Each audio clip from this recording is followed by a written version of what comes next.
With that, my name is Jill McCall, and I wanted to say thank you so much for joining.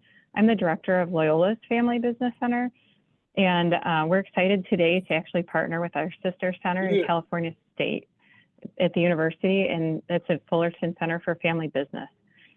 Before we get started, we wanted to note that this is an inclusive event. Everyone who's a supporter of the family business community is welcome here today. So you're going to see a mix of folks that are in the families, working in the businesses, helping strategically with those family businesses.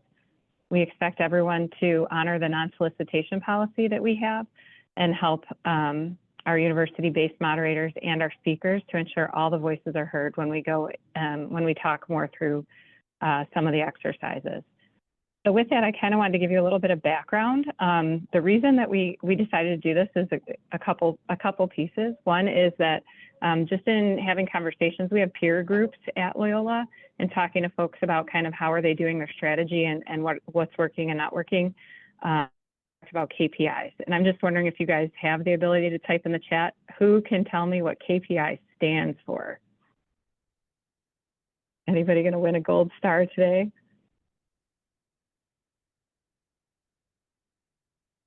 Okay, I see key performance index, indicator, and metric. So yes, it's key performance indicators. Thanks so much for putting that in.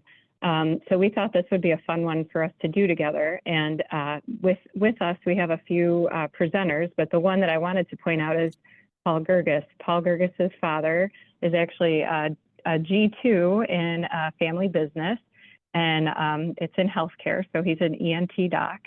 And I think at one point, Paul was contemplating coming in as a G3, and obviously that takes a lot of additional education, and they have ties to Loyola and everything.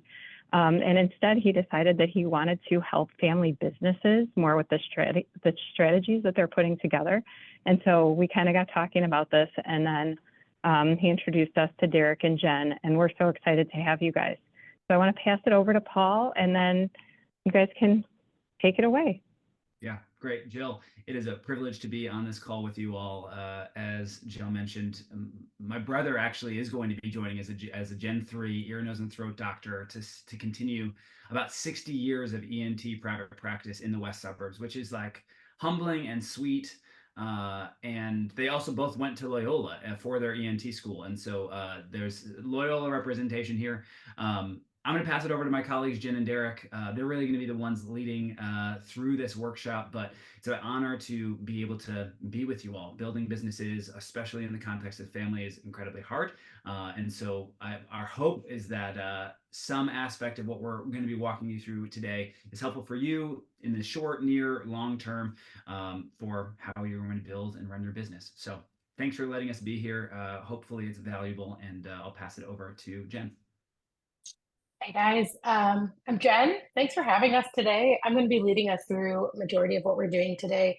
I also have my colleague Derek on the call. He's going to be navigating the chat and just kind of being able to respond there and pulling some of the questions that you might have forward. So if I'm talking about something and you have a question, just feel free to throw that in the chat and it'll surface its way up. Either Derek can respond to it directly in the chat, or he'll let me know that I should probably speak to it. So we definitely want this to be really interactive. We want this to be a place where you feel like you're getting what you need and you understand maybe what KPIs are at large.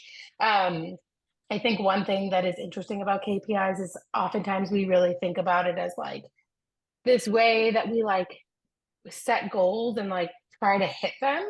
But actually one thing that we really want to talk to you about today, and that I think is unique to KPIs, it should be impacting the way that we're making decisions. And so we want to see something happening, but it's a really fantastic tool to learn if the things that we're doing are actually getting us to the place that we want to be. And so anyway, we're going to jump into this pretty quickly. I just want to actually take a quick pause. As I'm introducing myself and just kind of saying like, hello, who I am real quickly.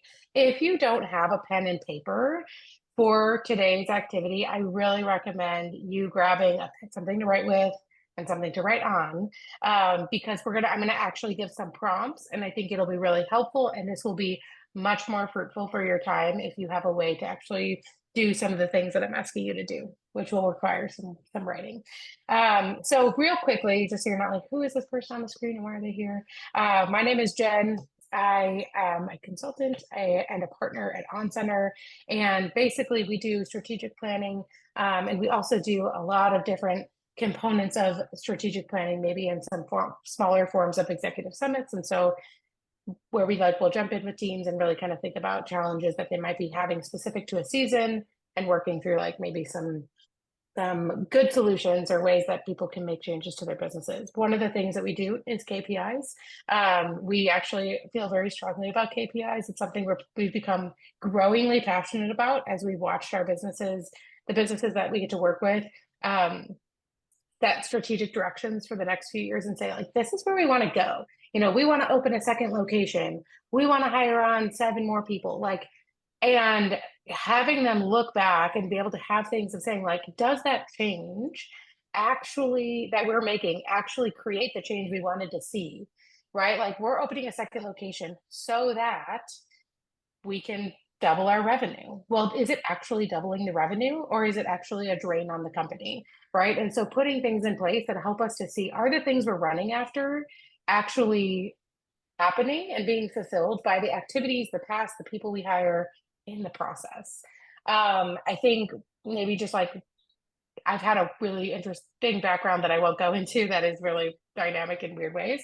But I also grew up in a family business. My dad has a glue factory that he got from his dad, handed it down to multiple siblings. As you all know, in family businesses, that's a very dramatic thing to do and always ends up in crazy ways. And now my brothers and my cousins are stepping into the business and they're on G3 of that business. And so it is a wild ride. I intentionally chose to not go into that route because I like my family and I want to keep liking them. So that's why I'm over here doing this. Just kidding. It's great to step into family businesses, but I had to crack a joke for you guys. Anyway, so I'm hoping that today is a time and a space that you guys can look back on and remember like some really clear tools and like very simple frameworks to be able to actually build and continue to measure KPIs for your business. So just want to continue to encourage you to grab a pen and a paper, but also ask questions. And at the end, we can go through, and if we get, depending how quickly this goes, maybe we'll stop at the end and do some breakouts, and you guys can review with other people in the cohort around kind of the things that you're coming to or building or writing. But we'll see how we do on time. So I'm going to go here real quickly and just share my screen. And we're going to run through this deck a bit. Do you see what I see? I think the answer is yes. Awesome. Okay. Okay. So you may have read this book. There's a book called Measure What Matters. And I actually, if you're really interested in learning more about KPIs, it's a great book to read. We always just come back to KPIs and say, really, what is it? It's you're really measuring what is mattering to your business. And so that's like probably the most basic way to explain what a KPI actually is. How we're going to spend our time together. So we just did some intros. We're going to talk about how do you build KPIs that actually last, and then what the practical application is. And then at the end, we will pause and we will do some Q&A. So if you have some questions that you want to ask, but you don't want to throw in the chat, please feel free. Like at the end, we could have a little bit more of a dialogue. And maybe that's a little bit more specific to like a situation or a challenge that you might be facing around building and implementing KPIs.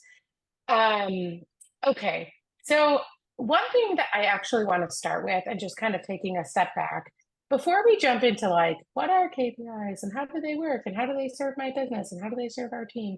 I just want you to think really quickly to yourself, when you think about 2030 and you're like, close your eyes and you're like, our business has been so successful the past 6 years or the past 10 years or the past 5 years. What are the things that you're looking around at in your business that has been successful? Like, what are the things that you want to know? Like, we've been so successful. Are you looking at the people? Are you looking at the culture? Are you looking at how much money you've made? Are you looking at the way decisions get made? What is it, as you're thinking to yourself okay, it's 2030 and where I want to be in 2030 as a business. Maybe it's a successful transition to the next owner, or a successful sell. Or maybe it's actually a growth metric that you're going after, or a product that you're building and you're going to start selling on top of the other product. So I really quickly, before we move on to the next slide, I'm actually just going to leave this prompt on the screen. And I want you to write down how do you know if your business is succeeding? And there's no right or wrong answer here. This is actually unique to you and your business. So take a moment and just write down, what are the things that you look at to know if your business is being successful?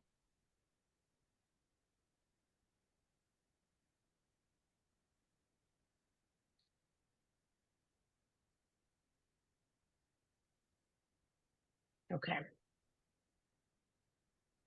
Hopefully you took the time and you're writing that down. As you're finishing that up, I actually want you to think about these different areas of your business and think about when it's 2030 and you're looking backwards and you're able to say, okay, how will I know if the decisions I'm making were the right decisions? And maybe there isn't a right or wrong decision, but how could you look back and say, like, the decisions that we made were informed? Maybe it's data. Maybe you're using data or wherever you live in the country. It's one of those two. Maybe you're looking at data and you're saying, okay, we use the data that we had to our within reach to make choices, or we listened to people on our team when we made critical large choices for our business, and we actually listened to the people on our team and got everybody's input. Or maybe we talked to other people in the industry and we made choices based on the things that were happening in our industry. So real quickly, before we move on to people, I would like for you to think to yourself, how can I, in 2030, look backwards and say, how will I know if the decisions that we've made were informed?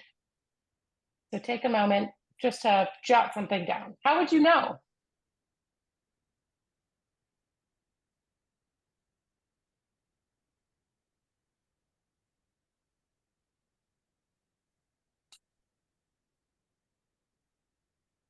The next one is people. So people is a really important piece to evaluate. So thinking about,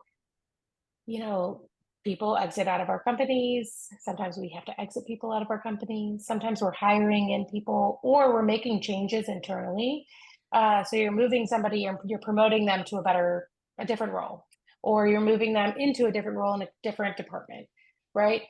How will you know if your people strategy and the things that you're doing to move people and hire people and let people go is correctly impacting your business to meet your goals? Right. And so sometimes you're like, oh man, we really need somebody who can really manage these projects for project marketing. And so we're going to hire in somebody who is going to manage all of these projects, and it's going to be a project manager because we're at that place. Like financially, it might be a fine choice. You might look back and be like, well, we didn't go under because we hired that person. But how will you know if hiring somebody into that seat made the difference that you wanted it to make? Or if you promoted somebody into that role or moved someone into that role, how do you know if your people strategy is actually moving you towards that long-term direction that you want to go as a business?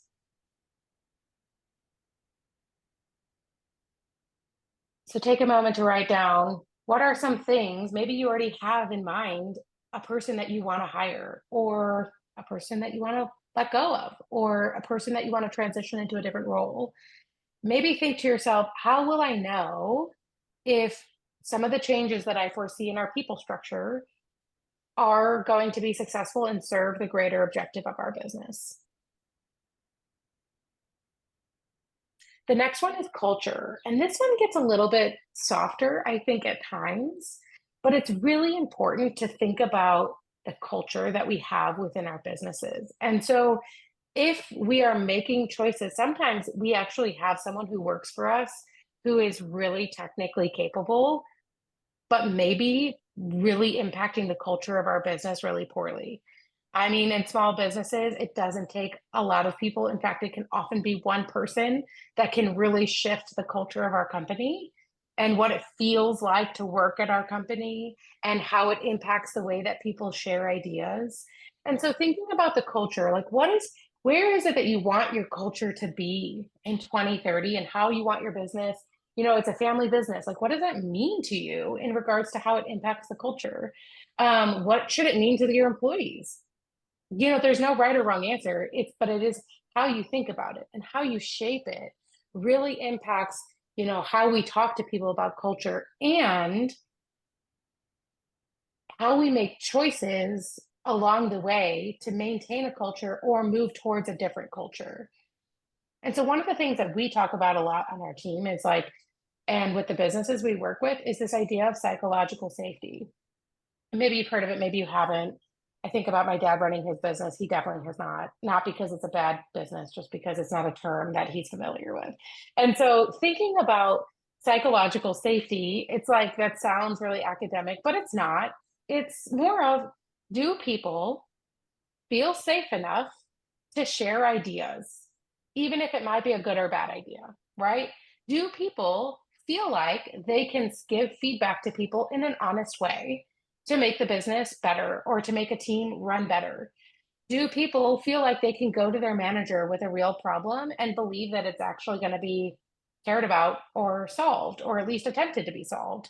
And so when we think about culture, I think that's like one thing that I want you to think about is like, what are the things that you are hoping people in your business have the access to and what it looks like to show up to work every day? And how are you knowing if that's the culture that people are actually living and working in every day? We spend most of our time working. We spend most of our time with our coworkers, even more than our spouses or our children, because that's the nature of our work. And so what does that culture that people step into and get to experience when they work at your company? And how do you know if it's changing for the better or for the worst? Or what are the indicators that it's healthy or unhealthy? So take a moment and write down, how would you know if the culture in your company is healthy or unhealthy? An example here is like really thinking about like, and like I said, this one's a little squishier, but maybe this is a space to think about, okay, if the culture is unhealthy, maybe people actually don't share ideas, and that maybe it's like the level of which people are bringing up new ideas in meetings, or that you're allowing, like creating space for people to participate. Now, it's not always just the level of creating space, which is kind of like what we call an input.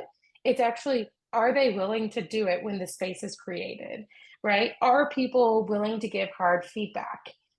Do we know of space? Like, if you would know if people in your business are saying to other people like, hey, you said this thing to me, and I know you probably didn't mean it, but like, it really impacted me in a way that made me feel uncomfortable, or things like that. Like, are those types of conversations happening in your workspace, or are they not? The next one I want you to think about is products. And so products or services, I think we use them interchangeably, but like, how are the products that you're making serving your long-term goal? Right. And so really kind of thinking about, sometimes, you make, I'm going to use a silly example. You make straws, and I have a straw on my desk, which is why I'm using this example. You make straws and you make plastic straws, and you're like, wow, there's this huge movement to make straws that are more sustainable for the environment. Right. And so now you have a choice of like, do we start making straws that are paper? The answer is no, because they're terrible. I'm just kidding.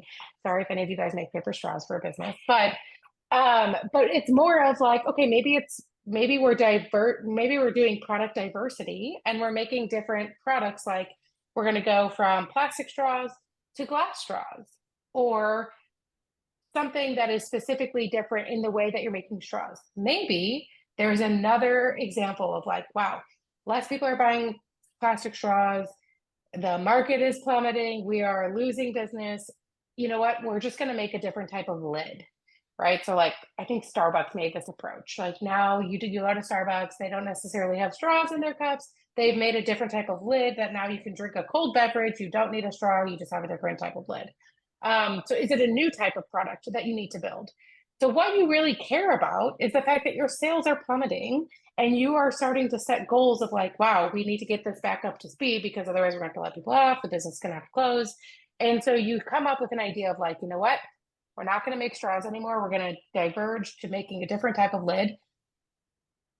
Now you need to have an indicator for understanding, is changing our product line actually growing our revenue or our product margin on everything that we sell, right? And so as we think about our products, and specifically here, something to evaluate and think about is, how are the products that I'm offering, like what changes are we hoping to make in the next few years? Maybe it's a diversification of the product, or maybe it's a new product that we're adding to our line.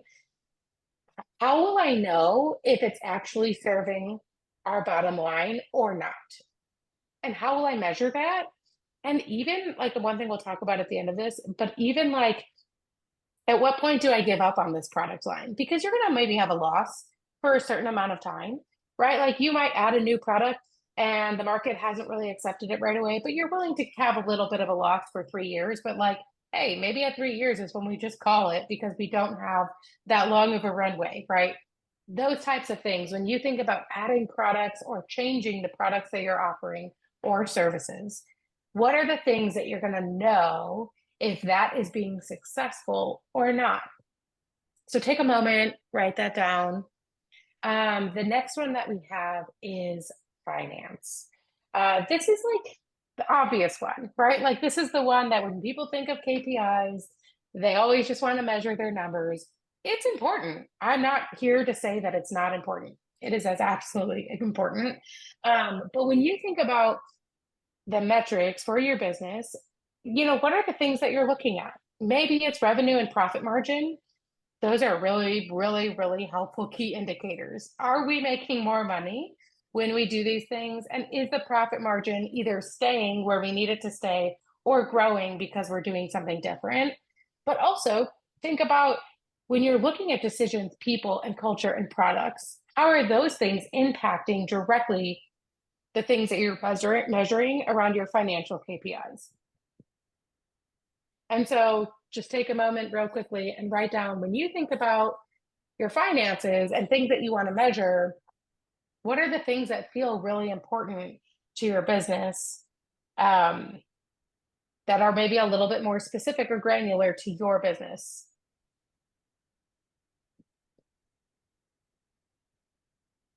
And then real quickly, before we move to the next slide, if you have decisions, people, culture, products, and finance written on your paper, I would love for you really quickly to just put a number next to each one, of like 1 being, I am the least concerned about this thing in the next 5 years, to 5 being, I'm the most concerned about this thing in the next 5 years.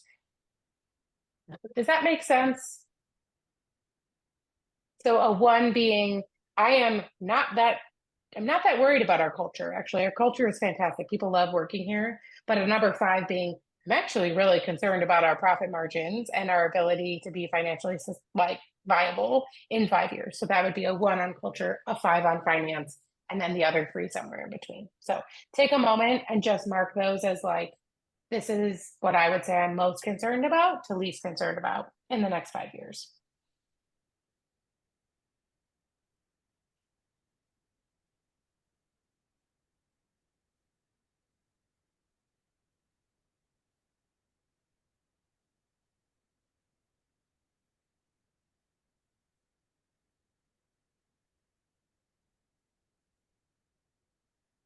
Okay. So real quickly, I do want to take just like one quick moment of speaking to the advantage of being a small business when it comes especially to changes, to change management, to KPIs and how we get to measure things. sometimes it's really easy to think as a small business owner, like, or a medium business owner, like looking at the big guys who have, you know, all the resources in the world and access to every software they could ever want because they're making so much money. These big pharmaceutical companies, they have everything. These big tech companies, they can do whatever they want. There is an advantage that I think is to be leveraged when it comes to running a small business. And the best way to leverage it is KPIs, which is why I'm talking about this. When a large company wants to change directions, before my time here, I had worked at both Abbott Labs, which is a giant pharmaceutical company, and I had worked at Google, which is obviously a giant company. And here's something that could not be more true. When a business decides to switch directions and pivot, maybe it's a new product offering, maybe it's changing the way things are messaged about or talked about, maybe we need to have every team let go 5% of their employees, right? Like when you from the top make choices in a massive company, they have so many resources and tools and people and so on and so forth. But it doesn't change the fact that when you create change in a massive company, there are so many variables that could make that go incredibly wrong, right? And so it's really important to think about like how businesses are able to communicate down the chain that this change is happening, and it's that people understand the why of it happening and also the how. And so let's say you go to all your at a massive company, you go to like all of your VPs and you say, you need to implement this change. And then they go to the directors and we need to implement this change. And then senior managers and all the way down. And it trickles all the way through. You don't know if the change didn't work because it was the wrong change. Well, I shouldn't say you don't know. It's harder to measure if the change didn't work because it was communicated poorly. People didn't understand the why. People didn't think they were active part of the change, or it was just the wrong decision to begin with. It is so much harder because there's so much convoluted pieces here. But when you are in like a medium-sized business, you actually have a lot more visibility to each of the things and all of the teams that when you are actually turning the ship, you have a little bit more wiggle room to help everybody make that change and know that their part in that change is communicated well. They understand the why. People are rooted in what's actually happening. Like you just have your hands on so many more things, which is why KPIs are even more important for your team, because you are a little bit more agile to pivot in regards to how you support the teams in that process. Where like these massive companies have so many voices talking to every single person at every single time that it's actually hard to be able to say, are our key indicators measuring the right thing when we're calling for change within our business? All right. So really quickly, when you think about the future, this one is important. It is important to think about what is happening, right? And so you're looking at 2030 and you're saying, this is what we want to do, and this is how our business is going to look different, or this is the product variation that we're going to have, or this is how we want to change our culture. Some of the things are, what are the major things that you're anticipating in your industry? So businesses like yours, and in the market, customers like the customers that you have, right? And so thinking about how are people changing that they are maybe buying our product or not buying our product, or would influence how they buy our product. And then also what are things that are happening in the industry that would completely change the way that we need to show up? I mean, maybe one of the biggest examples here that I think you're hearing a lot is AI is showing up in the world. And that is impacting a lot of industries in absolutely different ways, right? And so it's like if you have a factory and you're manufacturing, like AI could impact your business super differently than if you are a creative agency and you're marketing products and you're building websites and you're building like graphic designers, like there's different types of threats that AI might have to a business, but it's an important thing to consider. How are the things that are happening outside of your business in the world impacting your industry and your market? And how are you going to respond to those things? So, in what ways are you hoping that your business will grow or change or pivot in a way that is going to be responsive to the changes that you know are happening in the industry and the market? So once you've identified some things that are happening and how you're going to respond, it is also really important to maybe identify what are the things that you don't want to change. There might be things in your business that need to stay the same. I'll name a few. Your profit margins might be excellent. And as you pivot, you want to make sure that your profit margins stay in that same range, because that's how you know you can provide health and good financial compensation and benefits, right? Like all the things that are serving your employees. Maybe something that you don't want to change is the culture of your team. Like maybe you have a fantastic culture and working at your business is amazing and people love working there and they love how close they are with their managers and their team, and maybe your leadership is super healthy. And as you are responding and changing, you want to make sure that those things are staying the same or are moving within a small window, because that's actually a benefit that your business provides to people, right? And so how do you identify what is happening, how you're going to respond, but then also putting markers on the things that you don't want to see change in, and say, like, how am I going to measure that this is still, we're maintaining the things that we really care about here and here? So I just want to point out how this impacts KPIs really quickly. How you respond and saying, like, we are setting these strategic objectives of how we're going to change in the next 5 to 10 years. That's the response, is like, we're doing these things, we're chasing these goals, we're putting in plans. We want to set KPIs to know if those plans are working, if these objectives are really serving our business and helping us get to where we want to go.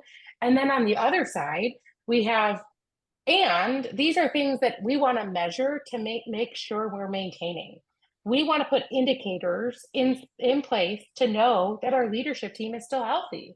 When we're pursuing this change, we want to make sure that our margins are staying in a place that we're able to continue to support our team as it is, right? And so what are the indicators that you want to put in to measure growth? And what are the indicators that you want to put in place to measure continuity and that things are still flourishing in the ways that are making your business what your business is, that it makes it excellent and wonderful to work at?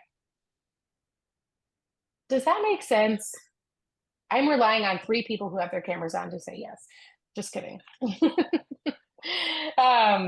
Okay, so as we continue to think about these things, I just want to kind of take a step back and think about KPIs and metrics. And so the reason I want to talk about this is because I think oftentimes we just see, even from very small businesses to massive Fortune 500 companies, we have seen people get some of these things confused. And metrics and KPIs are both really, really helpful tools, but they are not the same thing. And I think I just want to take a quick moment to just talk about the differentiation, because it helps. It helps as we're writing KPIs to know that they're not the same. So all KPIs are a form of a metric, but not every metric is a KPI. Metrics give us a picture of how different individual activities are rolled out and functions are progressing. So you're measuring if a thing is doing the thing it's supposed to do, right? Whereas a KPI is more so looking at the big picture, this holistic view of the performance of the function. So a metric might say, measuring this small, minute, this piece of the business, and a KPI is saying, and because that metric is growing, it's actually fulfilling the larger objective that we're chasing in the long run. So I'm going to give a really quick example because I think it can be super helpful to just have a little bit more tangibility here. I can say our metric is we actually want to make 1 million straws in the next month and get them out to distribution centers. That's a metric. Did we hit the million mark or did we not? That's a great way to measure if things are working and happening. But a KPI would actually have a larger view of why are we manufacturing 1 million straws in a month and distributing it? Is it because it's impacting our profit margin? And if we hit a million, then our profit margin is actually where it's supposed to be. And it is actually allowing us to be able to look at this big picture of our business and say, are the strategic efforts of maybe getting the straws out and having 30 leads on our website to our homepage and having Amazon clicks that are X amount of rate, like are all of those things actually the holistic view of accomplishing the thing that we want to be at in 2030? And so I know that sounds like we're a little bit convoluted. We have an example at the end that I think is going to bring a lot more clarity to those two differentiators a little bit. And then the last one is looking at, for KPIs, they tell you exactly where your team stands with respect to the overall business goals and objectives. So it really shows you, like, are the things that we're doing working to support where we want to go? Where metrics are a little bit more, they don't really provide large insight to whether things are working or not. It just shows you if one thing is happening.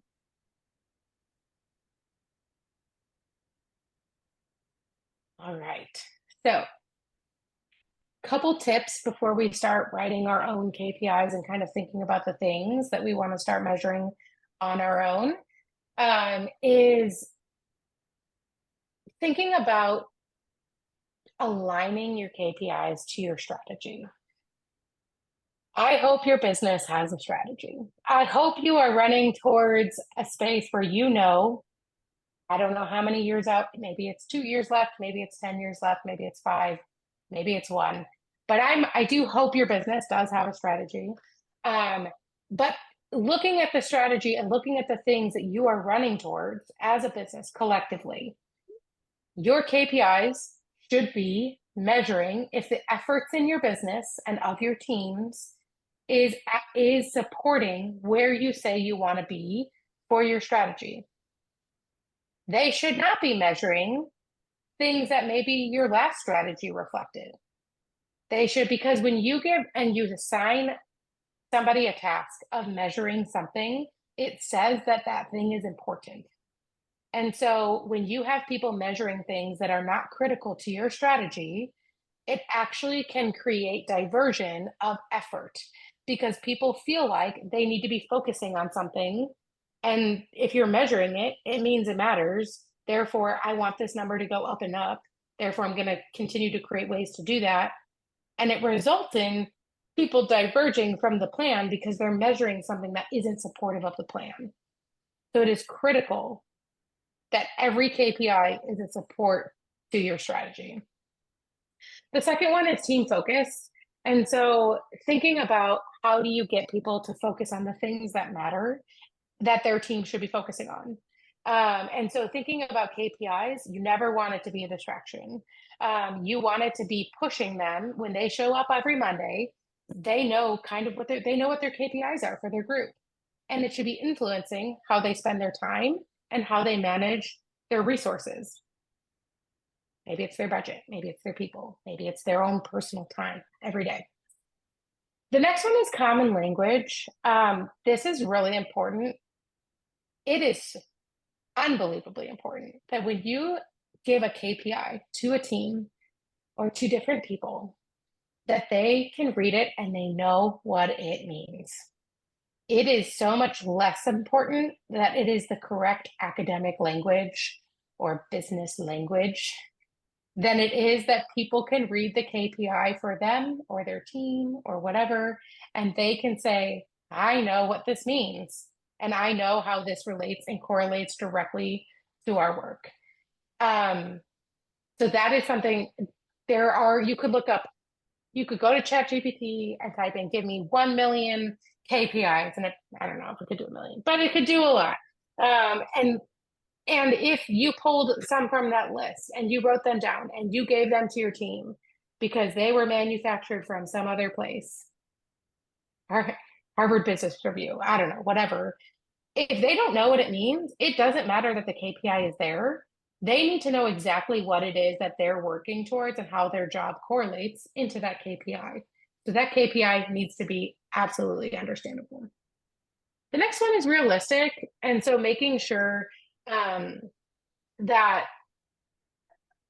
people showing up to work towards a KPI in their role or with their efforts of their team, that it's something that they could see is changing or moving, right? And so also I want to say really quickly with, and this is kind of the next two, but like the next one as well, but really thinking about the tools that you're using to measure. Is it even realistic to say you need to measure this thing every month, every quarter? Like, how long is it going to take them?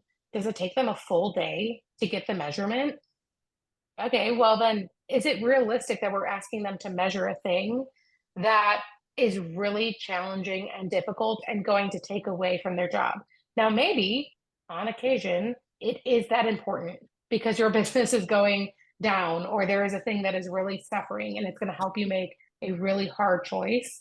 That is where maybe more tricky, convoluted KPIs could support you. But I really think having it be a realistic KPI and a realistic collection can be really, really important to the success of a KPI. And then the last one is verifiable. So like knowing that you can validate and ensure that you're using the right data and measuring progress, that people aren't guessing too much, that people aren't feeling like they need to make up a number because you're saying it's important, but they don't really know how or where to actually validate the data that they're putting in, but they know they're just supposed to do it. Making sure that people know how to validate and get that right information is incredibly important. The last four best practices that I want to put in here, and we're going to send out the slide deck. We've got company objectives. So making sure that your indicators are pointing to the things that your whole company is running towards. There is a slide, two slides actually in the appendix of this that you can look at later if you don't know what I mean by leading KPIs and trailing KPIs. But having a good balance of those two things can be really helpful. Real quickly, leading, just saying, these are the things that we are going to be looking forward towards to know that we're actually accomplishing our necessary effort. Whereas trailing would say, these are the things we're going to look at in hindsight and say, we're going to look back at these things and know if they happened or not and measure things. Both serve different purposes and can be incredibly helpful, but knowing the differences and having a good balance is actually really healthy. Attainability, so opt in for realistic measurements that are attainable and can help people measure. And then the last one is starting small. So picking a few specific indicators that measure the majority of your performance instead of a long list of metrics. I cannot emphasize this one enough. It is better to have 2 to 5 really strong KPIs than 30 KPIs that you're not really looking at. People are spending a ton of time and effort measuring things that aren't getting used. I think it's like, really think about your strategic plan. Think about the places you want to be and say, what are the ways that we are knowing if all of our effort and time and money and resources and people and talent are actually shaping and working us towards the thing that we say that we're going to be doing. And so picking a few can be really helpful versus running the mill on everybody and having everybody measure different things. That is super long. Okay.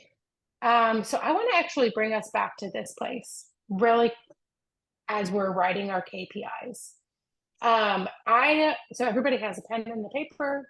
I actually want you to think about, now that we've talked a little bit more about KPIs, and then we're going to actually go into an activity.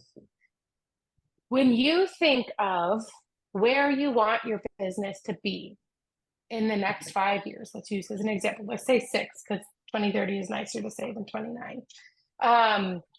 Think about what are the things and what are the indicators, and maybe starting with the one that you put a 5 next to in that beginning of the activity, so 5 being the most critical one that you need to be measuring or that you're most concerned about, 1 being one that you feel really good about.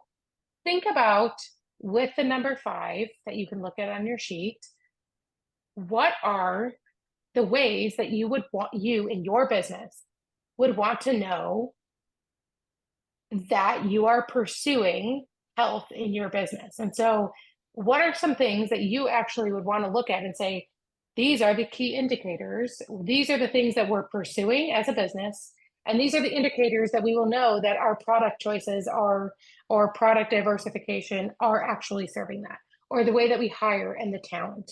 And then I want you to think about, okay, for the ones that I put a 1 and a 2 next to, what are the things that are actually really strong about that I want to maintain and not bring a lot of change that maybe would be helpful to measure as we pursue change or growth, that we would want to actually have some key indicators around to make sure that we're maintaining health of the things that we care about. So the 1 and 2, really, what are the things we want to maintain? For 3, 4, and 5, what are the things that you would actually want to run towards in change for those 3 things? So I'm going to give a minute here. I am going to open up the chat. So if you have any questions, I can actually respond directly in the chat while you guys are writing. Derek can respond too. But I'm actually going to just give us a few minutes here before we kind of jump into the next piece. And so if you have any questions and you're not really sure, feel free to throw that in the chat. And then I can, if I feel like everybody's having that same question, I'll just speak to it out loud.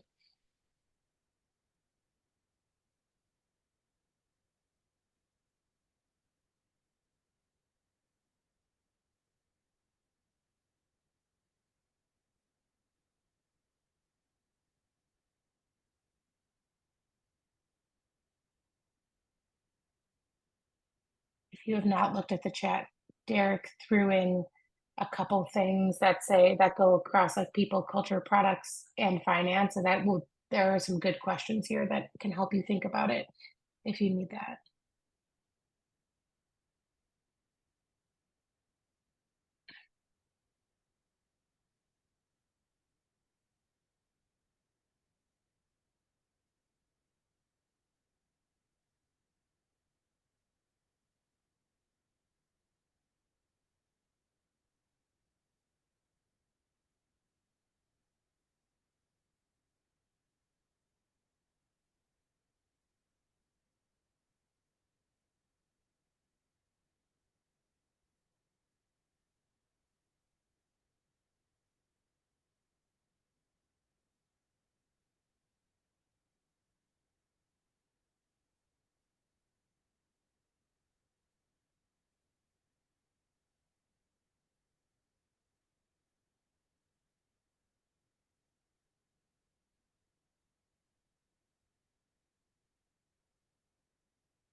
I'll point people back to the chat. Gigi asked a good question around what kind of KPIs are connected to decisions. I know this one is like a little bit new because we don't always think this way. So I did throw a response in there if you're having a hard time with decisions. It's a good question, Gigi.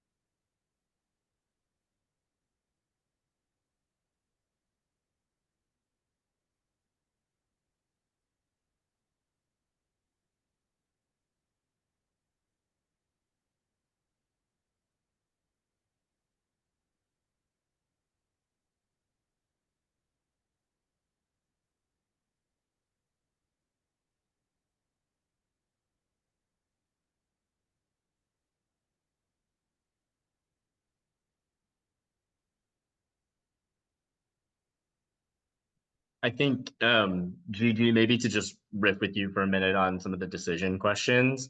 Like typically when we think of sort of some of like the bigger decisions that you're making as a leadership team is really writing down what information I was looking at when I chose to make this decision. And then also then I think your KPIs should really be around what change am I expected to see or what thing am I expected to stay the same because of this decision that I'm making. So I think those are two things maybe to think of as you're making sort of some of those bigger leadership decisions. And so they're really, the KPIs are very specific to what the decision is being made about, I think, if that makes sense. Mm-hmm. Decision rights is a good one also. And I think if people are confused about what they get to make decisions on, if two people think they get to make decisions over the same area, those things are probably pointing to structure or role. So how teams are structured, who reports to who, decision-making authority, or things around clarity of job description, those kinds of things.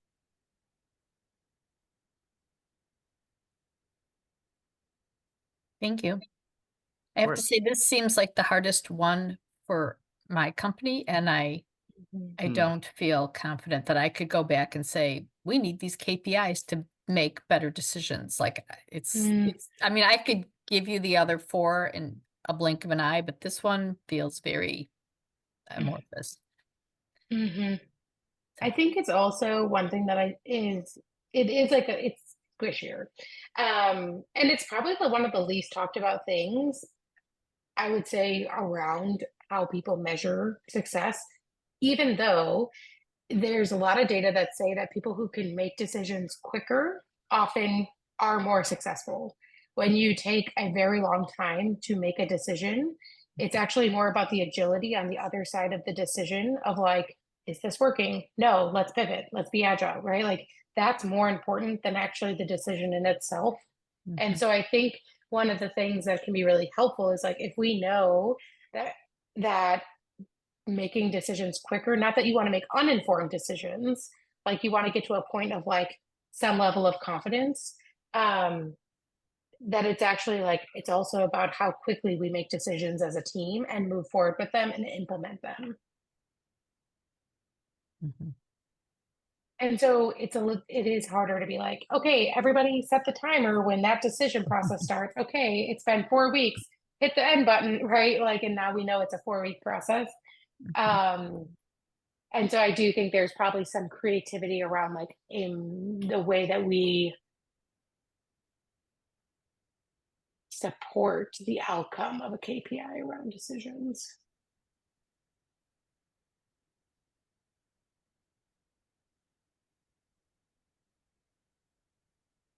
Okay, thanks.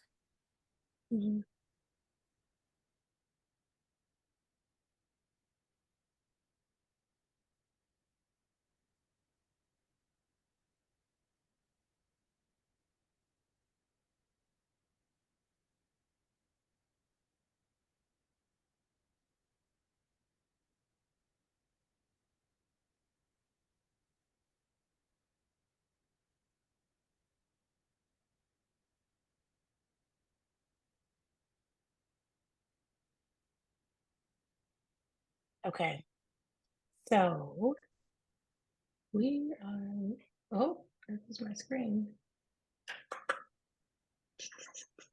Okay. Okay, I'm going to move us on. If you've not finished, keep writing.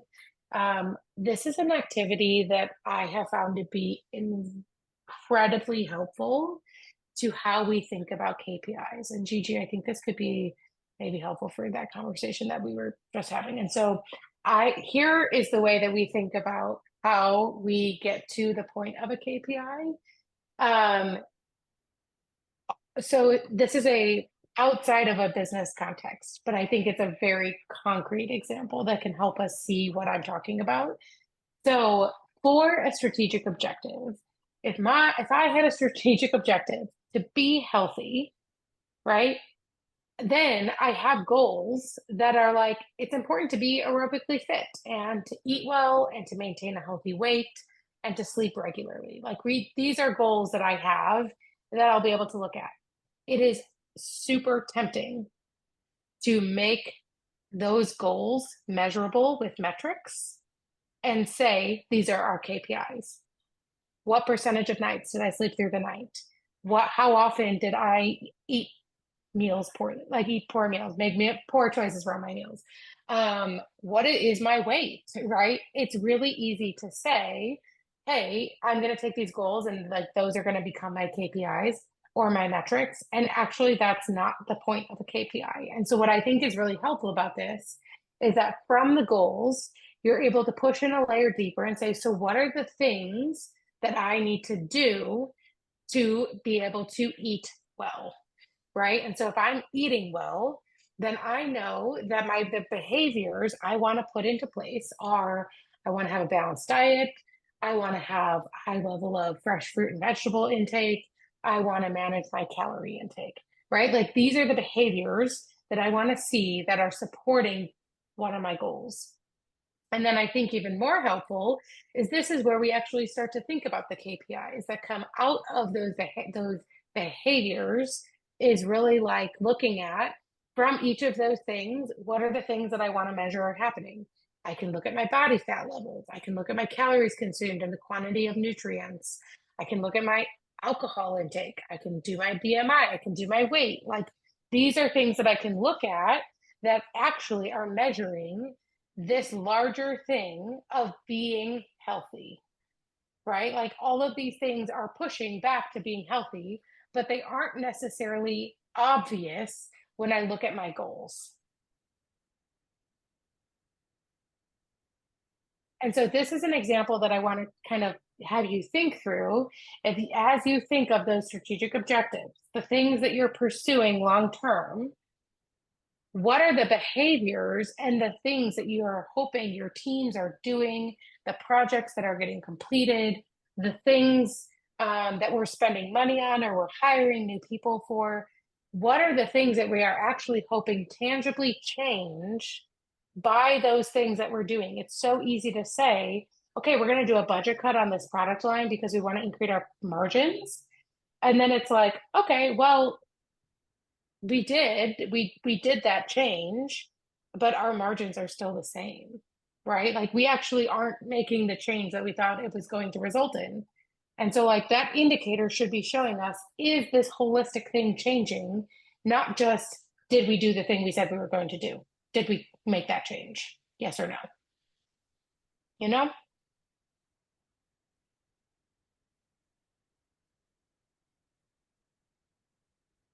Okay. So I am going to really quickly tell you this because this is really important. And people often, especially as leaders of organizations, say, we're going to have these KPIs.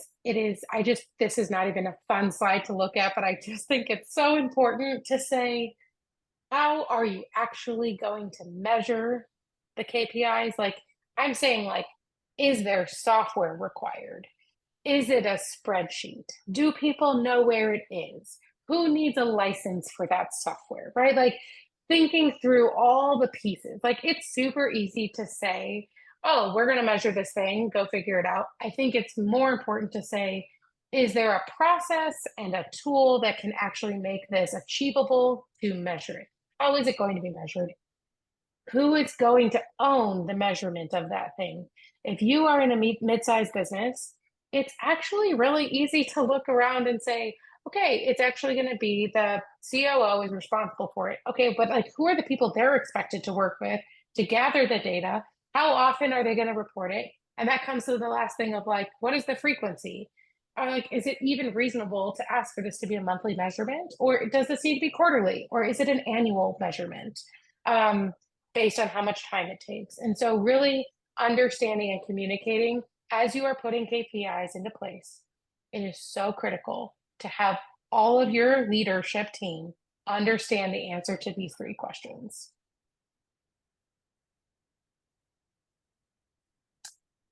I think one thing I just want to, before we kind of step out, and I think this would be a really good time after we kind of go over this, to go into breakout groups. We're going to go into breakout groups, just with like a couple of you in each group, and you guys can share and kind of bounce around some ideas around like, what are the things that you're thinking about? What are the things that you're confused on? And like being able to collaborate together and give some support. We can also bounce around into those groups and maybe be able to answer some questions face to face and support you guys in that. But I do, real quickly before we do that, couple of things. I think if you take away anything from this workshop, KPIs are not about hitting goals and metrics and saying, we want our profit margin to be this amount, and if we hit it, like, we have won. KPIs is about measuring things that help us learn and pivot and make changes. It's about knowing if the things that we are doing to get to where we want to go are actually providing the results that we're expecting, right? And so are the things that we're doing leading to that large goal of where we want to be? Maybe we're opening a second location. Are the things that we're doing actually getting us closer to that? Or maybe they're actually way more distracting and taking up so many more time and resources, and we don't know unless we're measuring to know if it's working. So if there's anything that you could take away, KPIs are not a giant metric of a goal. It's a indicator of success. Like, if we are setting our flag in the ground all the way at the top of the hill, as we make a plan to get to the top of the hill, are we going downhill too many times every given day as we're approaching that hill? Is it costing us too much money to buy enough tents for everybody to camp out in, right? Like, these are dumb examples, but like, is the plan that we made from get to point A to point B working and actually serving our business in the way that we guesstimated it would? And that's really the point of a KPI, is what are the indicators we're setting up so that we have a light going off on the dashboard when the gas is too low. We have a check engine light going off when things are, those are indicators. That's what those things are, right? And so it's like, do we know if our business is flourishing in the way that it's supposed to be flourishing as we are pursuing our lofty goals? Okay. As we get ready to split into our groups, really quickly, I do want to show you, we're going to send you this deck. There are a couple more tools that are in the appendix. So like, what are good quarterly planning cycles and touch points? What do we do in those meetings? How frequently should we be meeting and what should be happening? So like, I just wanted to throw some things in here. What does a sample agenda look like for that quarterly meeting as we review our KPIs? A little bit more about the KPIs versus metrics. Also, what are some sample KPIs that I could use? And then also just looking at those together. What are leading indicators and trailing indicators? So anyway, I just wanted to really quickly show you that these resources are here. We're going to send the deck out to Jill, and she's going to distribute them as necessary. So those are resources that I just wanted to make sure that you knew were there, so that if you are interested in some of those things, it will be in the deck when it gets messaged out.